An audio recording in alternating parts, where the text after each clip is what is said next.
Мына Россияда қай атаңның басы бар деген адамға айтатын қазақта сөз бар: асың барда ел таны беріп жүріп, атың барда ел таны жеріп жүріп деп. Мен өз атымменен жеріп барған адаммын. Асымды берген адам мені 20 жылдан кейін балаларымды қонаққа шақырды. Семей қаласынан көшіп кеткен, тегінде көрші тұрған орыстың семьясы деп айтайын. Алена деген. Мен оны жаңағы видеоны ашып қарасаң айтып отырмын. Яғни сіз не жерді мен ұқсаған араламаған, ештеңе көрмеген адамсыз ба деп отырмын.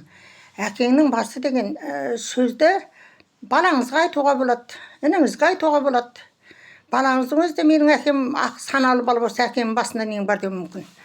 Енді мендей адамға әкеңнің басы бар ма деген сөзді білмедім енді қандай адам айтатынын. Менде жастарға да айтуға, Японияға кеткен, Швейцарияға кеткен, Германияға жұмыс істеп кеткен, көп ақша табамыз деп кетіп жатыр ғой. Оларға да адамдар айтып жатыр, енді өз ойыңды сұлтан бол деп. Ол мақалдың да қолданатын жері бар, жаным. Мақалды да орнымен қолданып, адамның жанды жері емес, жағасынан алмай сөз сөйлеп үйрену керек деп. Мен де саған ақыл айтып қоямын, маған ақыл айтып жатсаң.